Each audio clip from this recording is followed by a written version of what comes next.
विश्व का कल्याण हो, प्राणियों में सद्भावना हो, सत्य की जीत हो और असत्य की हार हो। ये पंक्तियाँ आप सबने सुनी है, भागवत कथा में, आरती में, पूजा के अंत में, और हम सब बड़े श्रद्धा से बोलते हैं, हाथ जोड़कर बोलते हैं, आँख बंद करके बोलते हैं। लेकिन एक सवाल है, अगर हम रोज़ यही बोलते हैं तो दुनिया में हत्या क्यों बढ़ रही है, बलात्कार क्यों बढ़ रहे हैं, चोरी, झूठ, नफ़रत क्यों बढ़ रही है? बताइए ना, क्या ये पंक्तियाँ झूठी हैं? नहीं, झूठी पंक्तियाँ नहीं है, झूठा हमारा आचरण है। भागवत कहती है, सर्वे भवन्तु सुखिनः, सर्वे सन्तु निरामया, मतलब कि सब सुखी हों, सब निरोगी हों। लेकिन हम क्या करते हैं, हम खुद सुखी होना चाहते हैं दूसरे की कीमत पर, हम खुद आगे बढ़ना चाहते हैं पर किसी को कुचलकर। फिर कहते हैं ईश्वर ने ऐसा क्यों होने देता है, ईश्वर ऐसा क्यों होने देता है? ईश्वर नहीं होने देता, हम होने देते हैं। हम रोज कहते हैं कि प्राणियों में सद्भावना हो, ये सब जगह सुना हुआ आरती कथा में। लेकिन सड़क पर किसी को गिरा हुआ देखे तो हम क्या करते हैं कि सड़क पर किसी को तो वीडियो बनाने लग जाते हैं कि और की बेटी हो तो चुप रहते हैं। हमें दुकान में तौल कम दें तो कहते हैं सब करते हैं भैया। फिर आरती में खड़े होकर बोलते हैं सद्भावना हो। सद्भावना आरती की थाली में नहीं होती, वह व्यवहार में होती है। गीता कहती है अहिंसा परमो धर्म। लेकिन हम लोग कर क्या रहे, हम करते हैं, हम शब्दों से मारते हैं, बस नफरत से मारते हैं, ठीक है, भीड़ बनाकर मारते हैं। और जब गीता क्या कहती है अहिंसा परमो धर्म, मतलब हिंसा नहीं करनी चाहिए, यही सबसे बड़ा धर्म होता है। और जब कोई मर जाता है तो हम क्या कहते हैं, धर्म के लिए किया। अरे भैया सच सुनिए, धर्म कभी लाश नहीं मांगता, धर्म इंसान मांगता है। हम रोज कहते हैं सत्य की जीत हो, ये भी सुना होगा, लेकिन सच बोलने वाला अकेला पड़ जाता है, झूठ बोलने वाला मंच पर बैठा है।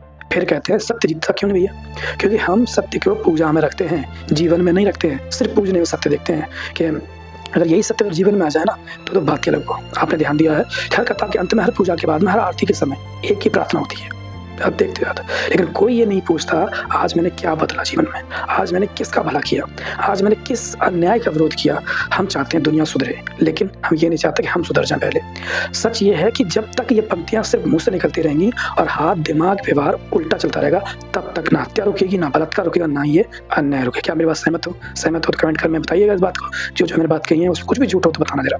लेकिन जिस दिन भाई कोई झूठ बोलने से पहले ना सत्य की जीत हो याद करेगा ना, झूठ बोलने से पहले, तो मेरे ना जिस दिन से कोई भी किसी को नुकसान पहुंचाने से पहले प्राणियों में सद्भावना हो याद करेगा ना, या जिस दिन से कोई भीड़ का हिस्सा बनने से पहले विश्व का कल्याण हो ऐसा सोचेगा ना, उस दिन देखना कानून की जरूरत कम पड़ जाएगी। उस दिन डंडे से नहीं विवेक से समाज चलेगा।